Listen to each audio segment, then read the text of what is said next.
TYT Sports, everybody. Ben Mankiewicz, Jason Rubin with you. So there is some news out of San Francisco.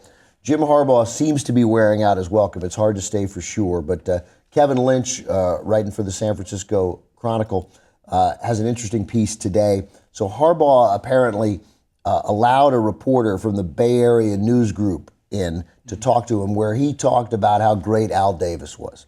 Davis gave him his first job in the NFL coaching after Harbaugh's 14-year career ended, and it was an unusual circumstance to do that. Lynch writes, Harbaugh spoke extensively and glowingly about Davis, yet at his Monday press conference, he shut down opportunities to talk about his current employer, Niners CEO Jed York. And then Lynch asks, is this just a coincidence, or is Harbaugh contemplating his next move as a Raiders head coaching candidate in 2015? It seems to me that Jim Harbaugh is tired of the Niners, and the Niners are tired of Jim Harbaugh. Here's another quote from Kevin Lynch's piece. Meanwhile, Harbaugh might be growing weary of the constant rumors of dissatisfaction within the locker room, the general manager's office, and the persistent talk of being traded or fired. Harbaugh has reportedly rejected a few offers by the team. Apparently, some were based on incentives, which might not have sat well with him.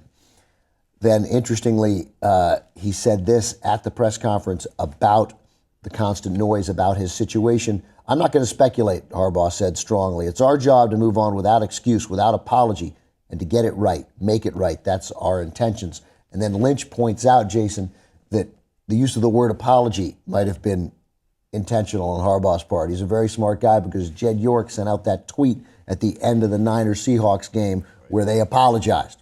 And so here's the coach saying, it's our job to go on without apology. He hates Jed York, and Jed York doesn't like him, and the players don't really like him, which is interesting. So I think this reads like a guy who wants to go, and the team has some leverage because he's a coveted coaching candidate, and we may get that unusual situation of a coach being traded, which could get the Niners, a legitimate pick or picks in the draft. And a worse coach. But you got to be able to tolerate the guy. And the fact is, look, they're 7-5, and Colin Kaepernick, everyone acknowledges Colin Kaepernick going backwards. And maybe Harbaugh was the guy to get him to the next level, but not the guy to keep him there. It would be surprising if he wasn't. Jets, Giants, Raiders. He's somewhere. Michigan. I don't know. No, that was Florida that just hired their coach. But it just doesn't seem like replacing a guy with a 70-plus winning percentage. Work out the details. Like, it doesn't. Some of these guys, though, Jason, some of these guys don't want to play for him because he's too intense. Look, these are grown men. You can't treat them like they're in college. I don't even know if that's what he's doing, but coaches wear out their welcome with owners. Jimmy Johnson wore out his welcome. Did he not get along with Jerry Jones? Yeah, that seems like it. Good coaches leave. No, Jerry Jones doesn't get along with, it seems like anybody. Maybe Jason Garrett. He did give him his chance, and he still obviously proved after, how many years has Garrett been coaching? I don't know. I'm just saying, I don't know what the situation is. I know that there's enough talk about dissatisfaction inside the locker room and clearly inside the front office. He's a difficult guy. He is his own guy. He wants to be in charge. Wherever he goes, I suspect he's going to want to make the personnel decisions and the coaching decisions, that he's going to have a dual role. He's a control freak, and that automatically sounds negative, and I don't even necessarily mean it negatively. That's who he is, and if you can do it well, then whoever gets him gets a great coach. Super Bowls? Control freaks. Yeah. Bill Belichick is a control freak. Yeah. Wins Super Bowls. I got you. Some non-control freaks have won Super Bowls, and too. I do understand that it comes off as negative when you say control freak, Yeah, but because it's there's not the a word freak negative in it. connotation to it.